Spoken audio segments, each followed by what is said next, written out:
Native Alaskans take issue with a lot of Alaska reality shows. Other than Deadliest Catch, it looks like most Alaskans aren't fans of the many reality shows that plague the state.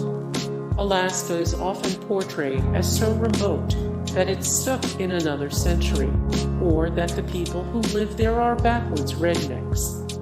A cast member from Ultimate Survival Alaska claimed that if you go off the road, you're putting your foot on ground that has never been walked before by any human being. Not only does that sound a little ridiculous, it actually is ridiculous. The state has been mapped and is managed by state troopers, and other than protected land, it's pretty likely that you're going to see someone's house or yard. Most of Alaskans, in fact, live in urban areas, not the bush. 2/3 of the population live in Fairbanks, Juneau, or Anchorage. Yet, that hasn't stopped networks from exploiting the wilderness, and TV has even created a show called Sledniks. Just by the name, that sounds like one that Alaskans won't be fans of. Alaska is overrun with reality TV. At least 60 different shows set in Alaska have been on the air in the last 10 years, a pretty high number. After all, the population size doesn't match the vast size of the state. Locals seem to feel like the industry is a mixed bag. Alaskan bush people, not surprisingly, has drawn criticisms for presenting a reductive view of Alaskan natives, many of whom actually don't live in the bush. Edge of Alaska didn't thrill the locals either, as the small town of McCarthy was presented as seedy, to say the least. Even state tourism officials can't say that the boost they've received from Alaska's reality show fame is entirely worth it. That doesn't stop television networks from scoping out the next big thing, though. One bakery owner reported meeting with 6 production teams who apparently wanted a show that she called Ace of Cakes meets Bear Grylls. That being said, the type of reality show networks want is changing as true crime documentaries and serial docudramas become more and more popular. Perhaps that will lead to a more authentic portrayal of the state, but needless to say, a survival guide claims Alaskan reality shows are pretty real. Rob Gower, a guide for Alaska Mountaineering School, has worked with National Geographic on Life Without Zero, among other Alaskan reality shows.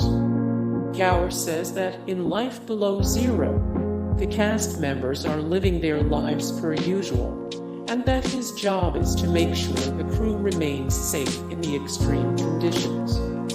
For other reality shows, Gower says that he gets to the location weeks ahead of time to scout out appropriate routes and places to film. He also said that the guides aren't allowed to help the cast at all, even with basic things. Gower said, "We're just not letting them die, basically." Maybe Nat Geo should head to Wales, Alaska. People are actually paid to live in Alaska. People are actually paid to live in Alaska. One thing is definitely real, Andy is a jerk. One thing is definitely real, Andy is a jerk. Chip Hailstone has raised a lot of criticism. Chip Hailstone has raised a lot of criticism.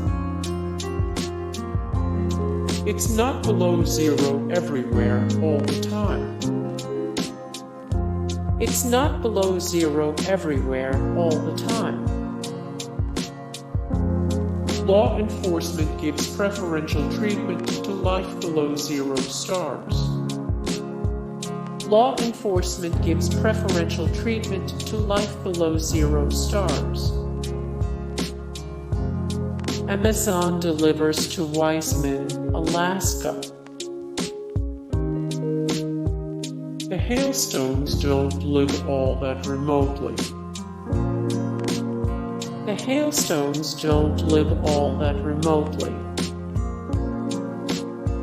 The Kavik River camp is basically a Glamper's paradise.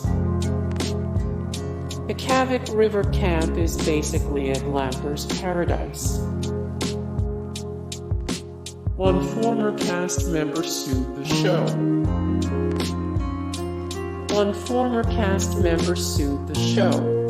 Hey guys, thank you so much for the support and likes and comments down below, and also thank you so much for watching, and I look forward to see you in the next video. Then take care. Bye.